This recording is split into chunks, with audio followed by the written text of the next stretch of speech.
Welcome once again to Thoughts in Action, a production of Project Sentinel. I'm Chris Cordani, your moderator. With us are members of Project Sentinel, including our president, Tony Schaefer, Lieutenant Colonel, retired Special Ops.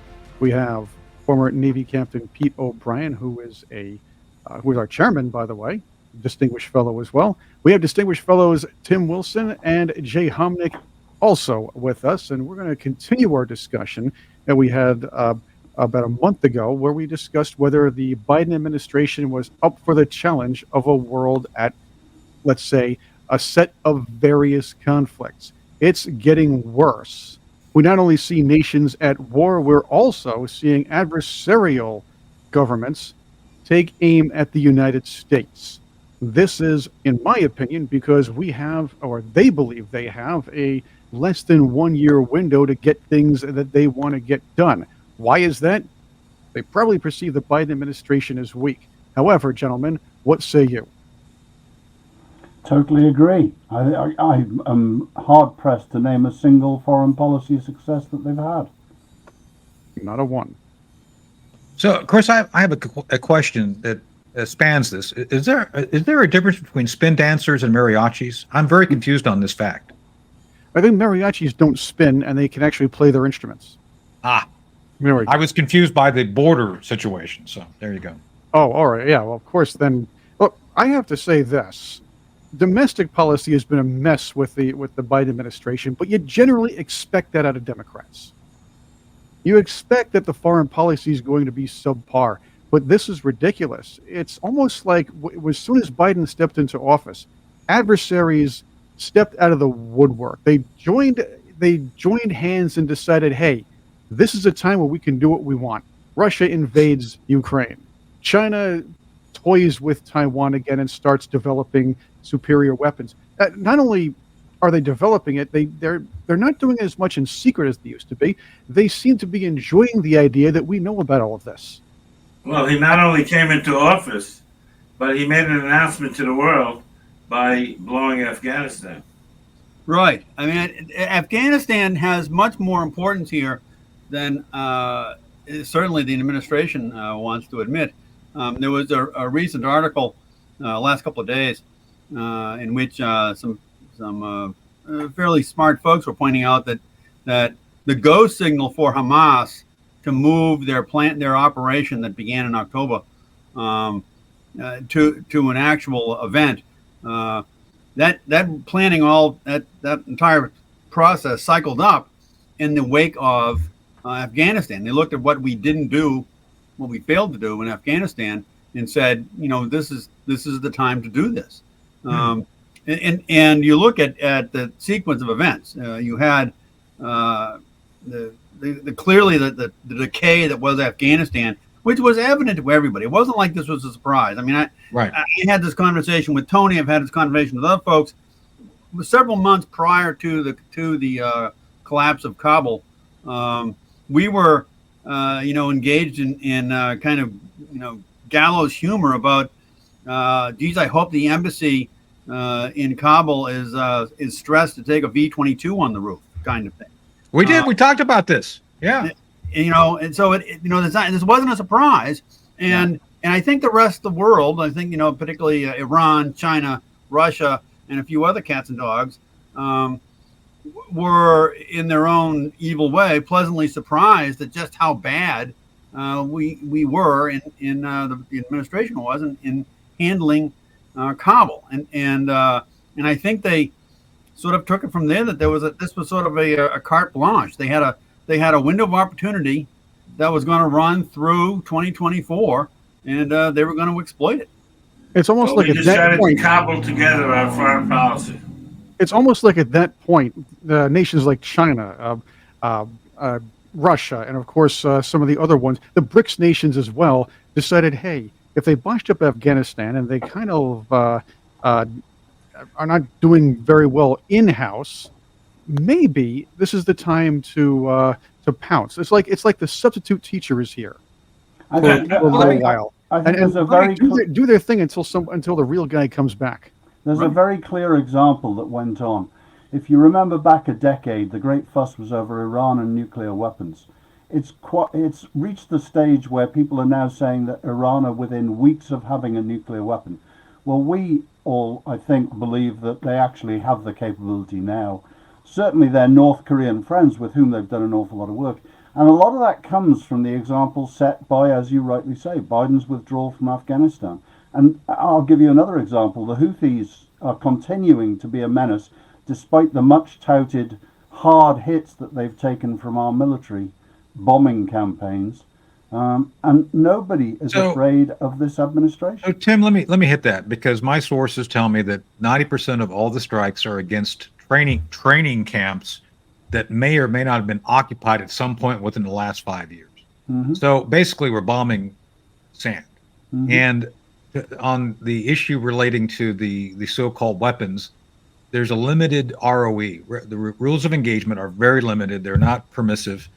And despite the fact that, I know Pat Ryder, General Ryder, I like him, but I think, his statement the other day regarding the fundamental right of defense, that may be true, but it's not articulated within the current rules of engagement. Basically, there has to be an imminent, as in the rockets on the pad getting ready to be launched.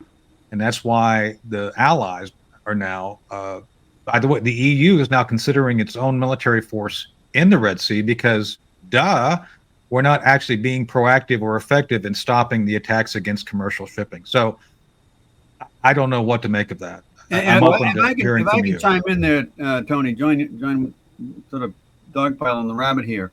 For the folks who are listening, who maybe haven't been in the military like all of us have been, the issue with ROE and with particularly striking mobile targets, the way you defeat mobile targets, this is an unpleasant truth.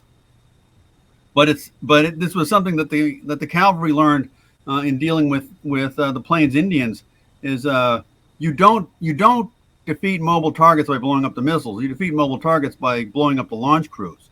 Yep. And when you have any kind of sense that there is a more restrictive way of dealing that, and we're not essentially trying to get the guy on the horse or trying to shoot the arrow out of the air.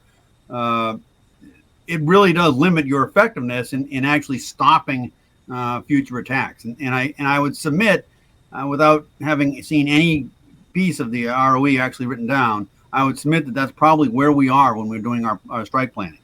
Totally agree, and it must go back to Afghanistan, where the withdrawal demonstrated clearly military commanders' advice was not to be followed by the politicians. Right. The world was watching when we cut out of Afghanistan. The Trump administration wanted to do the same thing, but obviously in a different way. We all know how the Biden administration botched this whole thing, and we all know what they left behind, and we all know the ramifications of what happened. How much different do you gentlemen believe the situation around the world would be had we left Afghanistan correctly as planned? Huge. Incalculably different. Yeah. Truly. Go ahead. So the plan, since we were all, and I was indirectly and kind of involved in the plan with Mike Pompeo and company. The plan was essentially to have the government of Afghanistan reconcile with the Taliban. That is to say, you give the Taliban skin in the game, they won't attack the game. That was the theory. That was the reconciliation. And I do believe that was the only way you're ever going to get out of there. Would there have been chaos? No doubt. Would there have been assassinations and intrigue? Absolutely. But it would have been Afghan-centric, not us.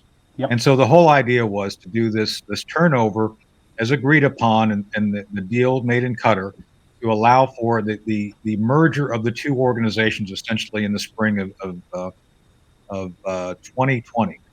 And but it was an event-driven thing. There was no event-driven thing, and it would have been transitional. It wouldn't have happened all at once. It wouldn't have been us literally leaving Bagram in the middle of the night, leaving the lights on. Yeah. Not even turning the lights off, just leaving. Yep. And I would argue that the fact that the Biden administration dumped the plan, and then not only dumped the plan, went about being disruptive to the point of where you literally left, I think it was the fourth largest standing military in the world on the ground for someone else to grab, was all intentional. So to me, this was intended. I think what was miscalculated was the response. I think the Biden administration thought domestically, oh, us dumping the war was going to benefit us. And I think it was that miscalculation which really set us on the current thing. They believed, because they are so focused on their wackadoodle scheme of the world, that, oh, this will help us domestically. And by doing what they did, it's like the Bergdahl thing. The Bergdahl thing was completely miscalculated. Oh, we'll get Bergdahl back and they'll love us. Like, no. And I think it was the same thing here. So. Yep. And remember too that we did this backwards. We pulled the military force out prior to the determination of our president. So we had a military vacuum, literal power vacuum. Yep. All of a sudden in the middle of this furball. Yep. If you look at the way the Biden administration attempted to use Afghanistan as a domestic victory, that is to say, we've ended the longest war in American history without regard to the outcome. This is a question for Jay. Jay, do you really believe that at this point, this administration, despite what they say publicly and supporting the funding for the Israelis, do you believe that for a minute they're actually going to help the Israelis win the war against Hamas? Well, I'll tell you what I believe, that Israel actually benefits from, in a paradoxical way, they'd rather benefit the other way, yes, but they do benefit from the incompetence to a certain degree, because it's pretty clear that Biden, although he's going to keep sniping at Israel, I don't get what you're doing here, you're doing this not the best way, but there's no way he can back down and say, I'm not funding you anymore. And I'll give you an example of something Netanyahu did that was brilliant. Biden just looked horrible making that impromptu press conference to defend himself against the special counsel report. And everyone says, boy, the guy looks really dippy. And then Netanyahu comes out and goes, oh, no, he's tremendous. We have conversations and everything is great, which is a brilliant move because he has to give some concession. Rather than give a military concession, he'd rather throw him some PR and help him out in his personal crisis. Well, that's an interesting point, because if you think about it this way, the special counsel report gave the Democrats an out for November. They gave the party a way to say, hey, our guy is still clean, but now we have an excuse to say, hey, let's replace him with somebody else, like a Gavin Newsom or a Michelle Obama or something else, but do the old switcheroo after the primaries. Absolutely. Everybody has that old relative who sadly is losing their faculties. And what's very clear is that the implications of that are followed up by the childish political policies that are pushed down the throats, as I said earlier, against the advice of the generals, against the advice of the chiefs of staff, against the advice of common sense. Yeah. It's a case of stamping feet and saying, I want this and I want it now. Yeah. Okay, so here's my question. If that's the case, if in fact they're going to jump on this and try and replace President Biden, how do they replace President Biden and not give it to Harris? Oh, that's simple. They can just say, hey, this is what we want. Here's how the Democrats run their primaries, okay? You remember when Bernie Sanders was running against Hillary Clinton and he had a good shot to win. The Democrats have always, unlike the Republicans, had a safeguard. They use superdelegates. Right. Of course. They're predetermined to go for the person that the hierarchy wants. Okay? Good point. These things were already determined. Now, Kamala Harris might have been the woman maybe 3 years ago, but let's put it this way: she's going to be sat down by these people who are running the country or running the party and saying, "Look, Kamala, we're not going to nominate you as president because it's just not going to happen." They're going to blame it on Joe Biden to feed her ego and say, "We'll give you a nice cabinet position or something, or a position in academia where you'll get six figures, a huge six-figure salary, and you'll be set for life." Because once again, the people on the left take care of their own. Right. Well, Chris, I got to challenge you there. How do you know Kamala Harris is a female? I'm just asking for the audience because I'm not convinced.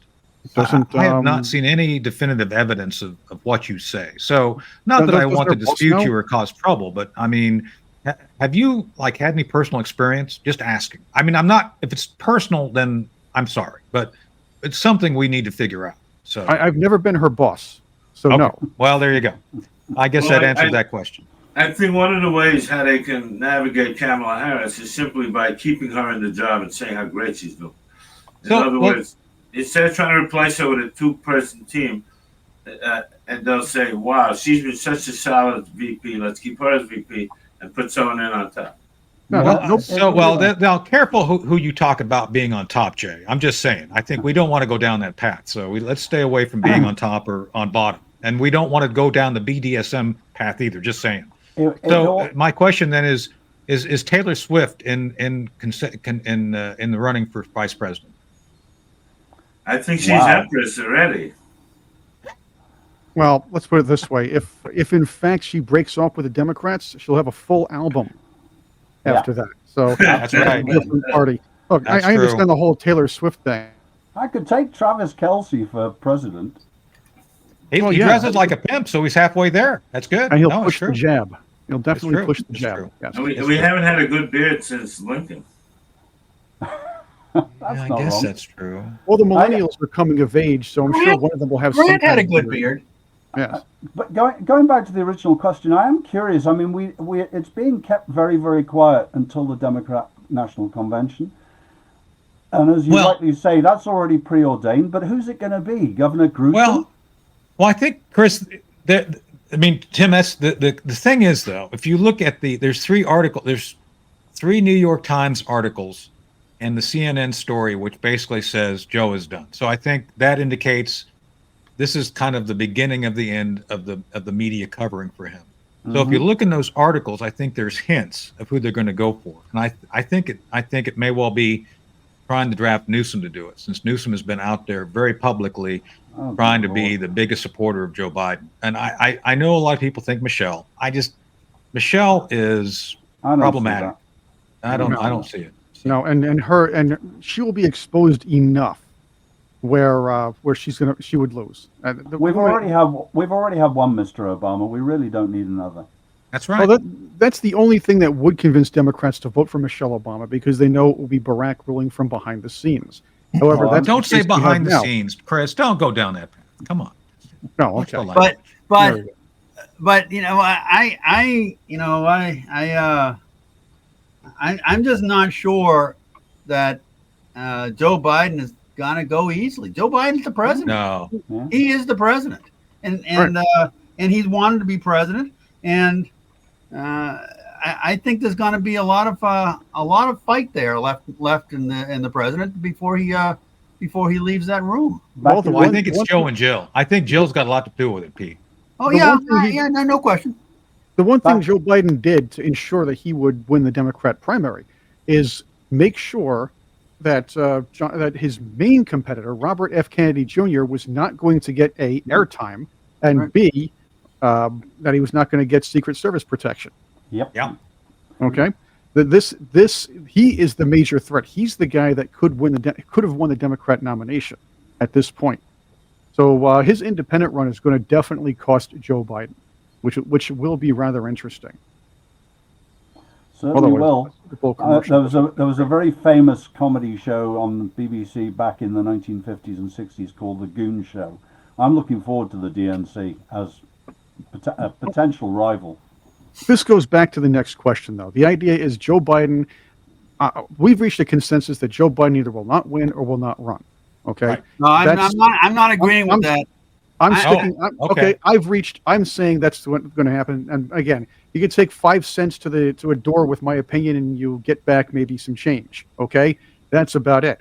However, what I will say is that while this is happening, nations around the world, which is our original question, after seeing how the Biden administration botched Afghanistan's withdrawal, the withdrawal of Afghanistan. Excuse me, hairball. That's how it works.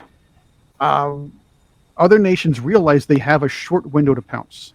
Absolutely. Okay? We have, and not only that, and I want to get to this. Not only as far as war is concerned and conflict, I'm talking about ways to de-dollarize the world too. The BRICS nations are staring at this whole situation when they're trying to build a currency and devalue our dollar or de-dollarize the world and saying, hey, we only have maybe 10, 11 months to go here until somebody new comes in and stomps us. Yep. Right. But let me just make one other point. If Governor Newsom actually does become president, look what he's done to California, because that's what every other world leader is going to do and say, oh, good, I'm glad he got president, because he's not going to do good for America.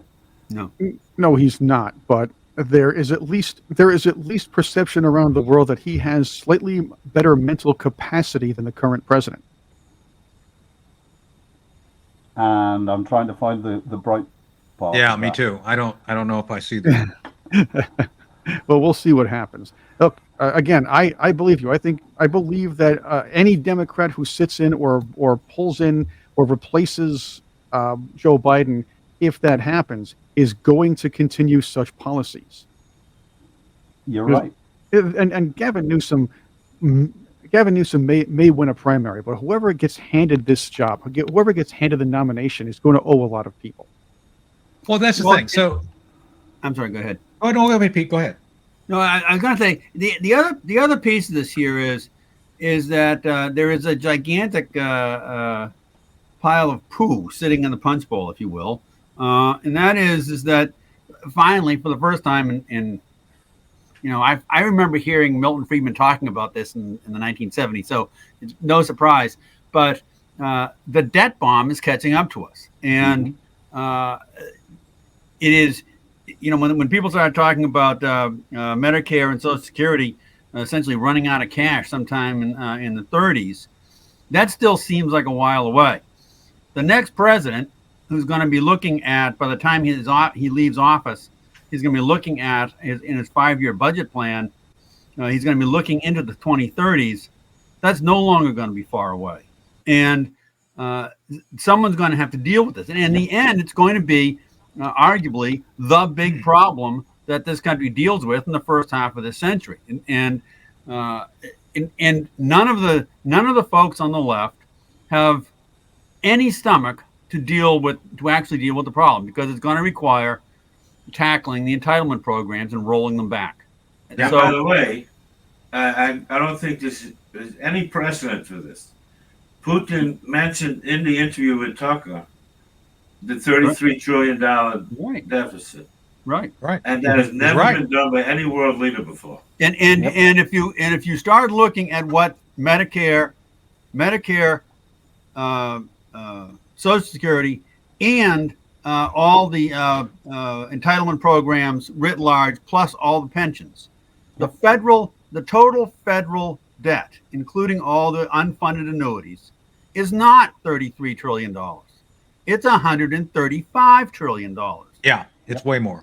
And so, that's going to need to be tackled here sometime in the next 10 years. And the next president is going to bump into that. And so it's going to be a very interesting thing. They're going to find themselves handcuffed to it. Yeah, so you want to know what I learned from the Putin interview? Please. Anybody? Yep. Absolutely. Let's hear it. I learned that Putin understands it's in his interest to not see the U.S. economy fail, because we are literally a potential bulwark against China. Although he recognizes China as an organization he can deal with, he recognizes if we get gobbled up, he has no buffer against China doing what they want. So this is the thing I got, because he was very clear on this, and that's the point. He brought it up. He brought it up because he's saying he understands that's a vulnerability that basically he's not going to add to. Well, he's getting the BRICS. He's talking about the BRICS and all these other things. Tucker asked him about the dollar, about undermining the dollar, and he was very cagey about it. But he didn't say, yeah, look, it's something that we want to pursue, is removing the U.S. dollar as the primary fiat currency. He didn't say that. I don't think he wants that, because the moment that happens... I agree. He didn't say it, but he was giving you statistics about how it's going down. Well, because he's monitoring, because he understands. Yeah. I mean, the other side of it is, in China has made the noise, but deep down, you listen to what some of the folks, the Chinese, are saying, that the Chinese government figures are saying. They've recognized that for China to become the yuan to become the global currency, means they have to float the UN, and it will be a brutal smash on the Chinese economy, and they don't want to do it. No, and they can't do it. They can't do it because China has been manipulating that currency for a long time. Yes, and they don't even want to show their books half the time. So that's a problem. But that's my point. Putin is not going to go against the United States on this issue. That's my point. But he's going to go pro-Russia on this issue. And if pro-Russia means the BRICS currency, the gold-backed currency, that's fine. If it means that he wants to use that to cause a distraction between China and the U.S., well, of course, again, it works out for old Vlad. How do you think he got to 80% approval? Think about that. Yeah. Because he's acting in the interest of his people. Yep. His people have a stomach for the friction as long as they see that he's moving the country in a direction that benefits the citizens. That's why he's so popular. This is not rocket science. Well, let's go here then. Let's take the original question and move it to this section. The Russian people, at least according to the survey that you pointed out, 80% approval rating, says that the Vladimir Putin foreign policy is going in the right direction. Whereas even the American people, who generally don't pay attention to foreign policy, see what's going on, and they say that our foreign policy is going into a negative direction. And what we see here as we're watching all of this isn't just a negative direction. This is either incompetence or by design. I think it's by design. Right. By the way, according to Joe Biden, that's your opinion. Not the media doesn't feel that way. It's our perception. And the media represents what proportion of this country? No, it's a joke. It's a joke, Tim. He said that the other day to the media. He was yelling at reporters last week. Yes. It's like that's your opinion, not according to the media. It's like if I get a chance to kick the media, I'm happy to do so. Well, so it was funny because that's what he did. Now apparently, and this is another very significant turn of events, is that over the last few months, gradually, it's been okay now for the media, the Operation Mockingbird media, if you will, to question the president, to criticize him, and to question or at least raise thoughts about his mental competence. Yep. This is something they were hiding for 2.5 years. It's even been discussed on The View, which I find that's remarkable. like pot and kettle right there, so that's a different story. No, I find that utterly remarkable that they were willing to even bring it up. What did they say, Tim? Well, from the bit that I saw, it was basically, he's actually really sharp, yada, yada, yada. But they raised the topic. That's my point. They did, but so Tim, does Whoopi Goldberg, does she have like an obsession with Chewbacca on Star Wars or something? Is there? I have no information about Whoopi Goldberg. As far as I'm concerned, every time I hear the name, I laugh just because whoopee cushion in the UK is a big thing. And her pronouncements sound similar. Yeah. Tying this up in a bow here, again, a lot of this is happening, and this includes the media at this point, because the world inside and outside the U.S. sees the Biden presidency as, let's just say the substitute teacher, the weak link, the time to strike, if you will. And again, like you all were saying, Afghanistan was the signal. Afghanistan was the way for the Biden administration to say, all right, we stink, it's open season on us. Or, hey, we made this happen, so it's open season on the rest of the world. But it's also cumulative. The more and more fronts that they're engaged in.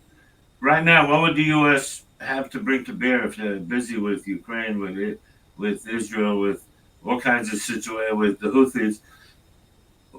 How much do they have if there's a real issue where we need American troops? Less and less, and plus they have to look like men are women, and they have to look like women are men. Yeah. That's why I asked a question about Kamala. I don't know if she's a woman. but getting back to this issue of people being nations around the world, leadership around the world being essentially, if you will, jazzed about the idea of they've got another 8 or 9 or 10 months to really take advantage for sure. Assuming their assumption being that Biden won't be reelected, but if he gets reelected, of course, the timeline changes.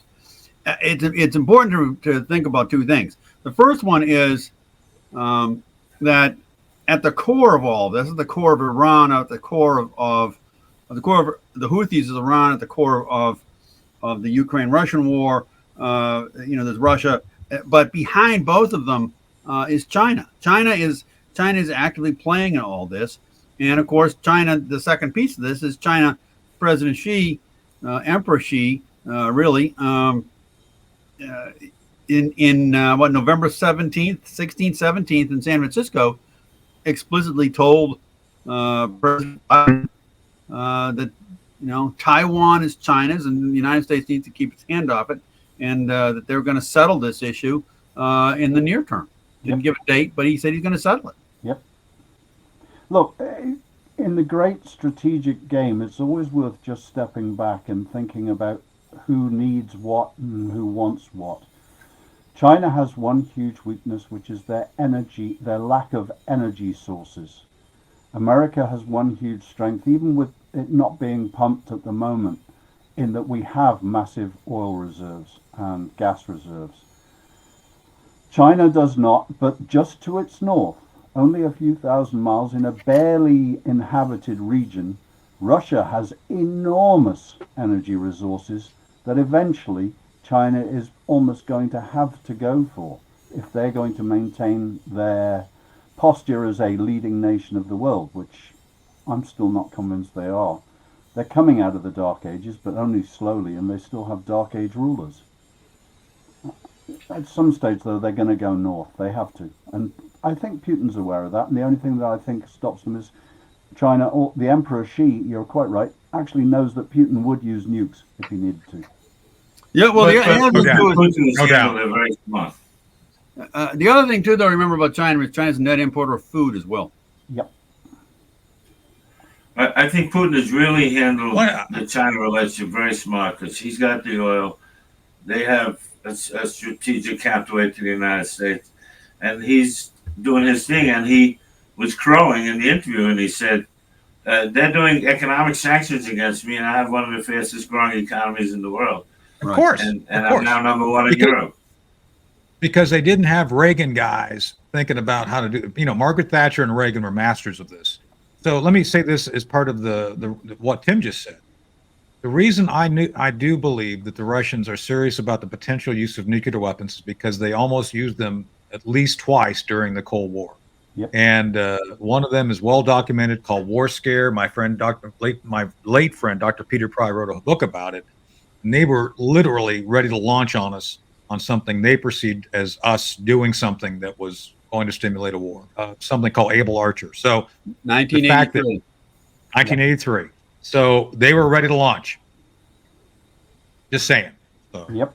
Now, let's get to Iran, though. And Iran is another one. Iran is obviously a smaller nation. They would probably lose to us in a direct conflict. We've been fighting, as many have said, a proxy war against Russia with Ukraine. Now, Iran decided to initiate, or possibly maybe we were involved in initiating this, a proxy war between the two of us while Israel and Hamas are fighting. And of course, other terrorist groups are getting involved. Again, what would it take to turn this around besides a new president? I mean, Iran, again, probably knows it only has 9-10 months to go to do what it wants to do or do what it has to do. But where's the end game for them? And can they? And what happens when somebody takes over for Biden when this happens in January of 2025? Firm handling. I mean, Trump played some masterful moves, whether you like him or not. He handled foreign policy extremely well.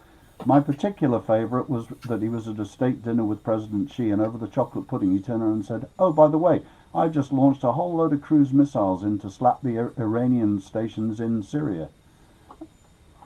You send a firm message. Guess what? The Iranians went quiet. The Chinese backed off a bit. It all worked. It's all a case of a strong defense is essential to keeping the peace. There is a problem here that, and it is worrisome, and that is that there are very few people, if you will, drooling around Washington D.C. right now, in or out of office, who have the credibility to hold the conversation with the Iranians. And the conversation is, you love him or hate him, Henry Kissinger nailed it back 25 years ago, talking about at the time North Korea getting nuclear weapons. And what Kissinger said, and what needs to be said now to the Iranians, is someone needs to sit down with the leadership and say, look, you no longer get a chance to be immature. There's a limit to how immature you can be. You have to act like an adult because you have nuclear weapons, and that makes you very dangerous. And if you stop acting like an adult at a certain point, the world will put an end to you. We can't have people with nuclear weapons not being serious. And so you are now stepping into a bounded range of actions. Yep. And someone needs to. The problem is no one in the United States right now can make that argument, and we're not a credible body to make that argument. Yep. So we're generating a huge problem here because, as Tim mentioned, it's almost a certainty that they have nuclear weapons or disassembled nuclear weapons sitting someplace in a bunker someplace. Yep. Well, I think a very big question that needs to be considered right now is that, Israel's a little busy with the Hamas situation, a little bit. But the emerging reality right now is that if Israel made a move against Iran, America would almost certainly have to either go along or not stop it. Because if America's the one getting engaged by Iran, and Israel goes in and beats up Iran, what's the point? Israel to go in and beat up Iran, there's going to be a world war. That's what's going to happen. If Israel happens to be the aggressor in any of these occasions, not the defender, there will be a world war. And frankly, again, if you look at it this way, I don't believe that this particular administration has the tools, the huevos, or anything else to stop that sort of thing. Well, and arguably, Israel, at the level of striking that would need to take place to put Iran, at least temporarily, off the table, arguably Iran doesn't have that capability right now. They don't have the assets. And there's another signal that the Biden administration is saying to or giving to the rest of the world. The idea is, hey, we're pretty weak. We're not doing well in a proxy war against Russia. We're not doing well in a proxy war against Iran. And on top of all that, we're going to publicly not back our major ally in the Middle East. We're going to tell them when they can fight, where they can fight, and when they have to cease fire. The one bright spot in the Middle East, as far as I'm concerned, is that at least the leadership of Iran, unlike of Israel, I beg their pardon, unlike the leadership of this country, can walk and chew gum. That's out of necessity, though, at this point. Doesn't matter. I mean, I don't believe our leadership can at the moment. I think that's, almost literally. Well, there seems to be another piece of this, too, is that the de facto running of this whole process is being run by, reportedly, this is what the papers all say, is in fact is being run by Jake Sullivan. Yeah. And isn't that terrifying? His immediate staff at the White House, the National Security Council.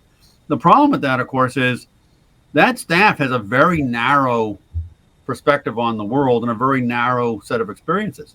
They are not equipped. I mean, I'll just flat out. I would find it very hard to imagine that they're equipped. If someone were to walk in, somebody from the Pentagon were to walk in with a full blown integrated plan,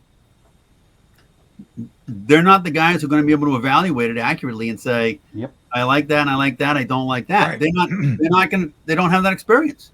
Well, there is the source of a huge amount of the childishness of Biden's foreign policy.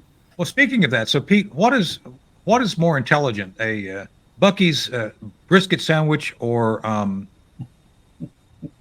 what's his name? I'm I'm curious. I mean, Ben Rhodes was also not as bright as he. I think Ben was smarter than a brisket sandwich, maybe, but I don't know about Jake Sullivan, so I don't know. They're both meatheads. They're There we both go. meatheads. There you go. That's true. That's the commonality. Yeah. Yep. You're listening to and watching Thought to Action, a presentation of Project Sentinel. I'm Chris Cordani, your moderator. We have Tim Wilson, Tony Schaefer, Jay Homnick, and Pete O'Brien, all of Project Sentinel with us. Our website is projectsentinel.com. Check us out over there. Let's tie this up in a little bit. We do have to sign off, and I want to continue these conversations because foreign policy and the way things are around the world is at a critical mass. Not only, again, what we see on the surface, the conflicts, the problems around the world, what's beneath the surface as well. What we're seeing is, again, you saw the BRICS nations and the de-dollarization or the attempts to de-dollarize the world. You're looking at different ways, like the United Nations trying to find ways to undermine the U.S. First off, we're doing a very good job ourselves under this administration, but undermining Israel in that respect is also undermining the U.S. because generally, and correct me if I'm wrong, gentlemen, the United Nations General Assembly seems to see Israel as a Middle Eastern extension of the United States. Yep. And that's why they want to pounce, and they know they can. Yep. Well, I think I'm sorry. Go ahead. No, go ahead. Go. I was going to say I think it's a legitimate argument that says that from the perspective of a lot of people, Israel is, if you will, the kingdom of Jerusalem, and it's the outpost of Western Europe, of the Western world, in the Middle East, and it just as such it's just rejected by them. They say it shouldn't be there. So I believe that the most direct evidence that the UN is not on the side of Western civilization is the fact that UNRWA was penetrated to the upwards Absolutely. of 10%. And I think they were playing for the other team. I think that's why nobody asked questions about where all that aid and everything else was going that was given to them. It was translated. The data center, Hamas data center, was underneath the UN building. Yeah. So there's no surprise that and they didn't know. They didn't know. They had no idea. Yeah, no idea. Oh, they had no idea. Yeah, no idea. Yeah, I'm sure they had no idea. And again, this all boils down to the idea that, hey, they believe they can do this. Yeah, of course. And that has to change now. Again, if we believe it's by design, then that could be a very different situation than we have than if we believe that this is by or let's say a result of incompetence. I guess that's how we want to put this together. So where are your thoughts on this? What can be fixed if it's A, by design, and B by level of incompetence?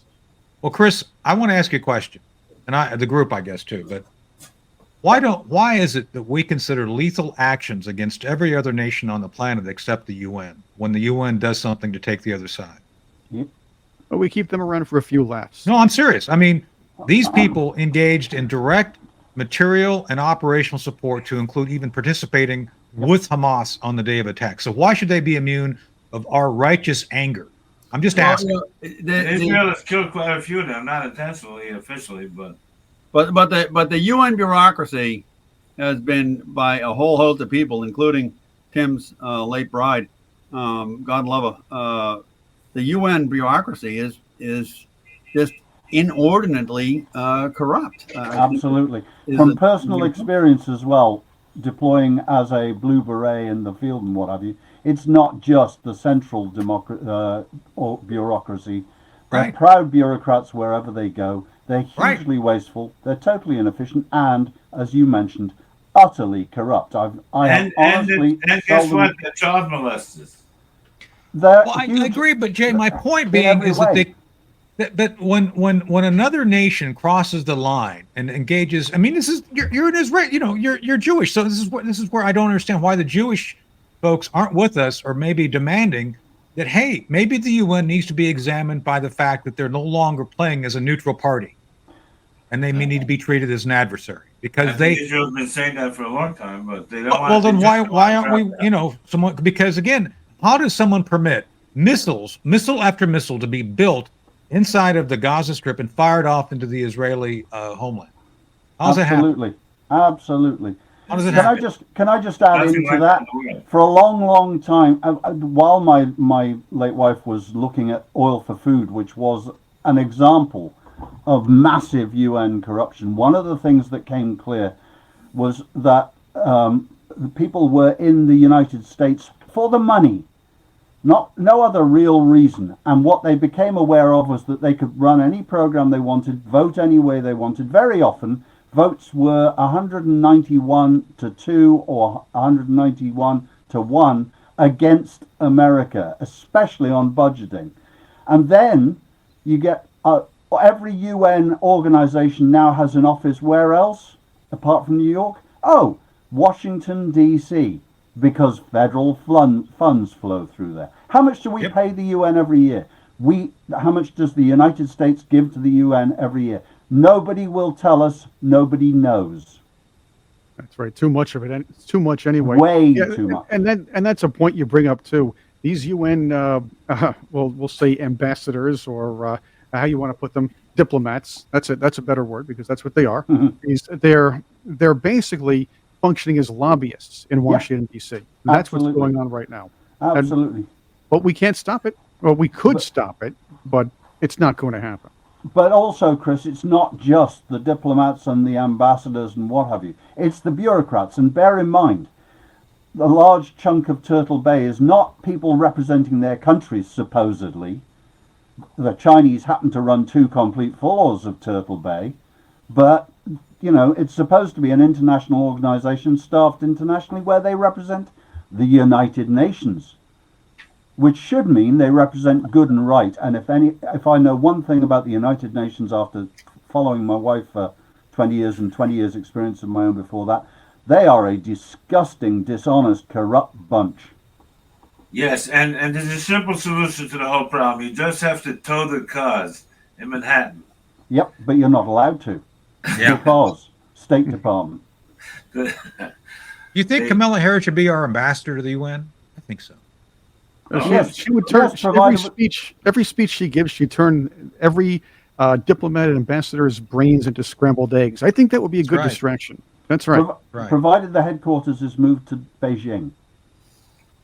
Oh, she can stay there. I think they'd move to Tehran. Tehran would be a good place. I'd be fine with that. Weather's better in Tehran. Anywhere in the US. I wouldn't mind seeing Cackling Kamara and Winnie the Pooh hang out together every once in a while. That would be kind of fun to watch. Chris, I think you misunderstand that the issue of Kamala Harris is the issue that seems to be something that we have to internalize. Because we internalize it, we must understand that when we internalize something, the issue becomes something that we have actually recognized as important.